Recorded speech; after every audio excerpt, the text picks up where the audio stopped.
Cette émission est conçue et réalisée par les membres de la communauté avec l'aide de Télécogeco. Télécogeco, partenaire de votre milieu.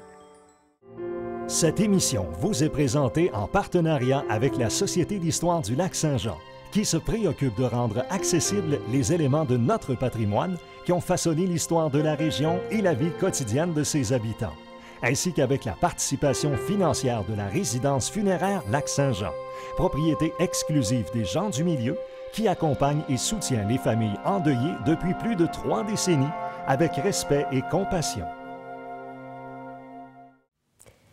Ici Mélissa Raté, bienvenue à nos bâtisseurs. Notre invité est originaire de Saint-Hyacinthe. Après ses études en art à l'Université Laval, il devient professeur à Alma.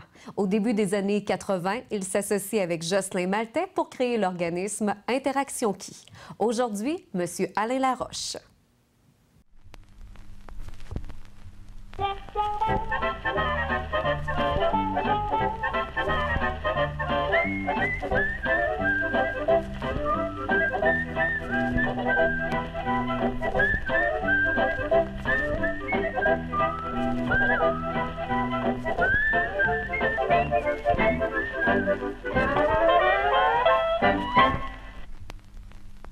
Monsieur Laroche, bienvenue à nos bâtisseurs. Alors, bonjour. Alors, vous avez fait vos études en art à l'Université Laval. Qu'est-ce qui vous a attiré dans ce champ d'études-là? Premièrement, je vais vous dire qu'on a fait des études aux Beaux-Arts de Québec, avant que l'Université Laval, l'année suivante, intervienne au niveau des arts. Maintenant, j'ai fait de l'art très, très jeune. Je ne me suis jamais posé la question à savoir qu'est-ce que je ferais dans la vie. J'étais un artiste. Déjà, à l'âge de 10 ans, je faisais de la peinture à l'huile, puis j'avais mon petit kit. Et puis, l'ambition, c'était de devenir artiste peintre à l'époque. Et là, par la suite, vous êtes arrivé à Alma en 1972 pour devenir professeur. Qu'est-ce qui vous a amené dans la région après avoir été à Québec? Justement, mes études ont été faites à Québec et on sait qu'au Beaux-Arts de Québec, il y avait les gens de la Côte-Nord et surtout du Saguenay-Lac-Saint-Jean, les gens de Québec. Oui. Donc, je me suis fait des nouveaux copains qui étaient tous originaires d'Alma ou de Jonquière. Et il faut se souvenir qu'à l'époque, il y avait beaucoup de jeunes à Alma. Il y avait des nouvelles écoles aussi qui s'ouvraient, le campus A et le campus B. Et on avait besoin de professeurs en arts plastiques. Donc, on engageait même 2 ans d'avance à ce moment-là pour les enseignants. Et on m'a demandé si ça m'intéressait de monter au lac. D'ailleurs, je ne connaissais pas du tout le lac Saint-Jean à ce moment-là. Et donc, j'ai suivi les copains, tout simplement. Et puis, j'ai enseigné à Saint-Cœur-le-Marie, ma première année d'enseignement ici. Donc, une carrière de 35 ans d'enseignement, à la fois à la commission scolaire et au cégep. Et là, dans les années 80, quelques années plus tard, évidemment, vous avez décidé de créer en compagnie de Jocelyn Maltais, en fait, l'organisme Interaction Qui. Ça a été quoi la démarche, justement, de création de cet organisme-là? Bien, il faut dire que Jocelyn Maltais était dans ma classe. Il y avait d'autres aussi artistes. Mais avec Jocelyn, on avait une connivence, on peut dire, dans les années 70. Une bonne chimie entre les deux. Une bonne chimie. Il y a aussi quelque chose qui a joué beaucoup, c'est qu'on était au cégep en 1976, tous les deux, dans le même bureau. Donc, on discutait beaucoup au niveau des arts. On a fait un cheminement artistique, si on veut, une démarche. Moi, j'étais plus un peintre, lui, Jocelyn était un sculpteur. Mais on avait une démarche à savoir, est-ce qu'on peut faire de l'art autrement qu'on le fait actuellement, c'est-à-dire sculpter et présenter ses œuvres en galerie ou en musée. Nous, on a dit peut-être qu'on pourrait faire de l'art dans la communauté. Quelle forme ça va prendre, on ne le sait pas. Mais il y aurait quelque chose à faire de ce côté-là. Il faut dire aussi qu'on était initiateur de la galerie Langage Plus. Donc, tout l'art actuel commence à entrer à Alma. Et dans le début des années 80, on s'est dit, faudrait, après avoir fondé la galerie Langage Plus, peut-être qu'on pourrait intervenir directement dans la communauté. Et c'est là qu'on a fondé un groupe qui s'appelle Interaction qui est en soi un duo d'artistes, Jocelyn et moi.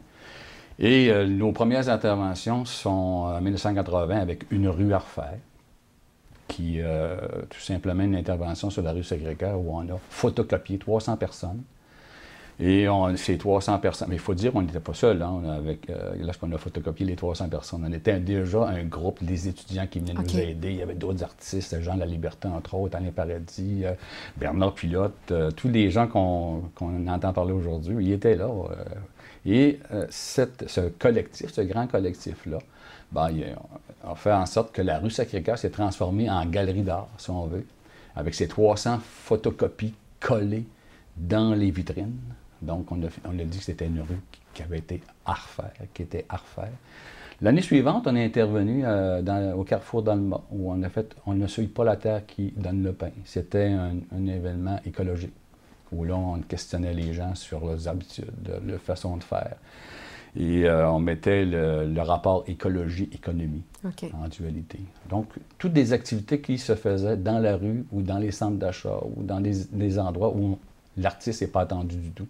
Mais c'est quand même des projets qui étaient innovateurs à l'époque, au début des années 80, où vous sortiez un petit peu des sentiers battus. C'était complètement innovateur dans les années 80. Aujourd'hui, on voit des artistes qui interviennent de cette façon-là. Il y a 30 ans, ça ne se faisait pas. Mais c'était quoi la réaction, justement, de la population par rapport à vos projets? Est-ce que vous aviez quand même quelques... Est-ce qu'il y en a qui avaient quelques petites réticences? Est-ce que ça faisait peur ou... Pas du tout. Non, Ce qui arrive, c'est qu'on ne demandait pas aux gens de nous reconnaître comme des artistes. L'intervention, c'est une intervention qui se faisait dans la rue, qui était simple, à la portée de tous, amusante, ludique. Les gens y participaient, s'amusaient. L'exemple de la rue à refaire, c'est que lorsqu'on les photocopiait, effectivement, on les couchait sur une grande vitre au sol. Il faut dire que les photocopieurs venaient d'apparaître dans le début des années 80. Ouais. Ils étaient tous en noir et blanc, pas de couleur. Et là, même, il y a des gens qui se demandaient, c'est-tu radioactif? Non, non, non, il n'y a pas de problème, c'est rien qu'une lumière. Bon, on les photographiait par morceaux. Puis on montait ça par morceaux aussi dans les vitrines. Mais le soir, ces mêmes personnes-là qui avaient été photocopiées dans la journée amenaient leurs parents, amenaient leurs amis. Puis il y a eu une circulation sur la rue Sacré-Cœur à se chercher, évidemment, où est-ce que je suis dans la rue Sacré-Cœur, mes amis, où ils sont. Et bon, il y avait des discussions, on s'amusait. Il n'y avait pas de prétention. Mais la seule chose pour les artistes, c'est qu'on regardait ça et on disait, regarde, c'est une murale. Ouais. C'est une murale collective, communautaire. Les gens se reconnaissent, charlent entre eux. Il y a une mise en relation. Et c'est ça qu'on disait, ça, c'est de l'art. Ça, c'est de l'art. Et personne ne se questionne à savoir, c'est quoi ça? Ben, tout le monde dit, ben, c'est moi qui ai photocopié.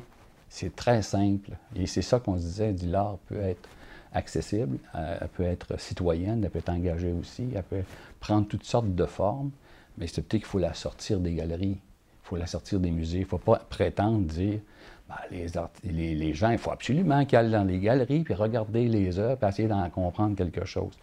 C'était peut-être plus simple, finalement, de sortir, puis d'aller les rencontrer, puis de travailler avec eux.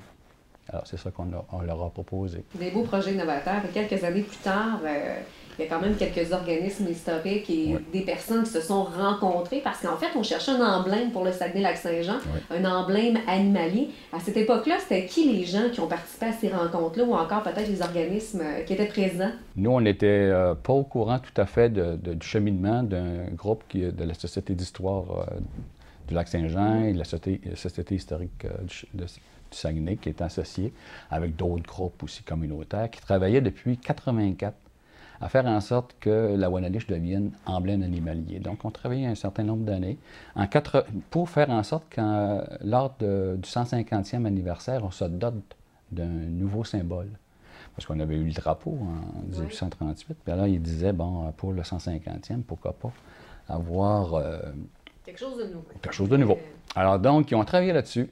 Et le gouvernement du Québec a décrété en 1988 que la Wanadish deviendrait l'emblème animalier du Saguenay-Lac-Saint-Jean, donc 3 ans avant le UA, qui est l'emblème animalier du Québec.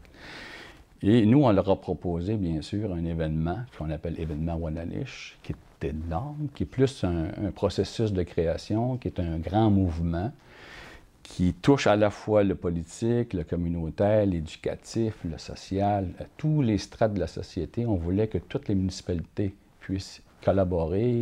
Une des choses qui a été retenue, c'est ce qu'on appelle la Grande Marche d'État-concept. Oui. qui est en fait un poisson, une immense ouananiche de 140 km de long par 40 km de large. C'est si on veut, un tracé de sculptures en forme de ouananiche, des sculptures très simples. Ce sont des cages métalliques remplies de pierres, des cages métalliques en forme de poisson, et qui sont disposées à tous les 5 km sur le pourtour de cet immense signe emblématique. Et les 60 taconsites sont à l'effigie des 60 municipalités de l'époque. Et à chaque fois qu'on crée un taconsite, on fait une activité culturelle. Nous, ce qu'on appelle une action performative. Et on va faire un projet qui a un rapport avec la thématique de chacun des taconsites. Parce que chacun des taconsites a un thème identitaire qui rappelle quelque chose d'important qui s'est passé au Seignac-Saint-Jean ou qui identifie bien le groupe avec qui on travaille. Comme à Alma, on va les retrouver où?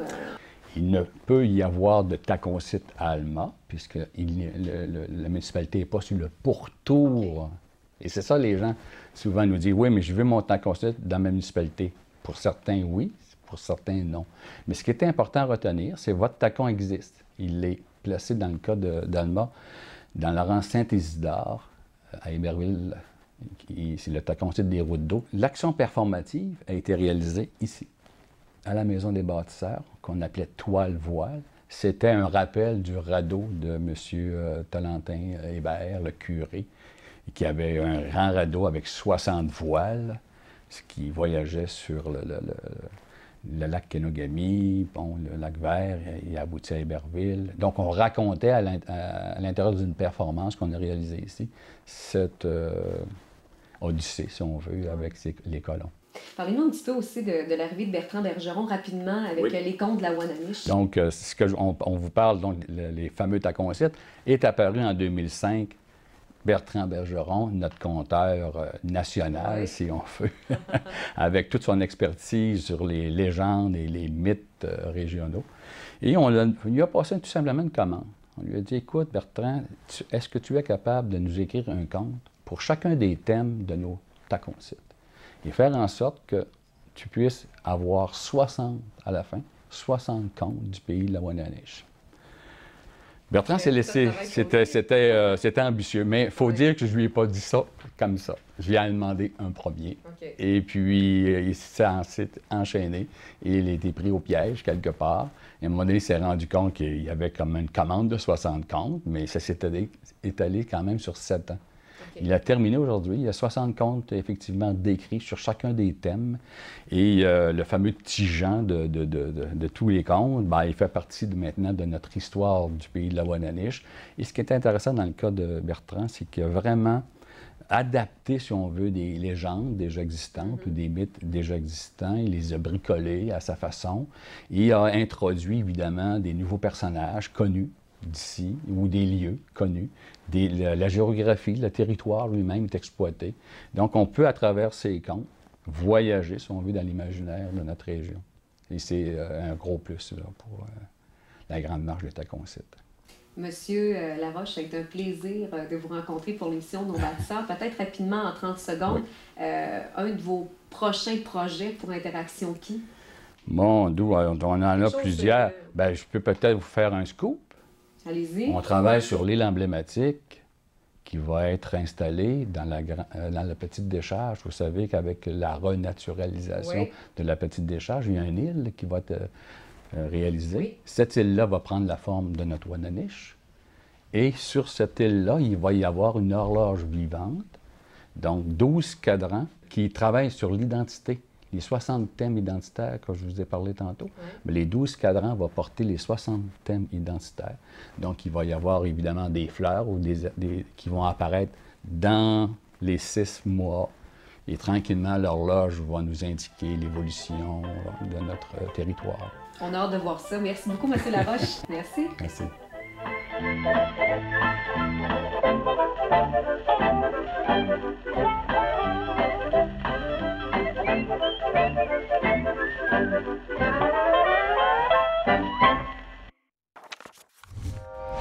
Télécogeco, un service exclusif aux clients de Cogeco.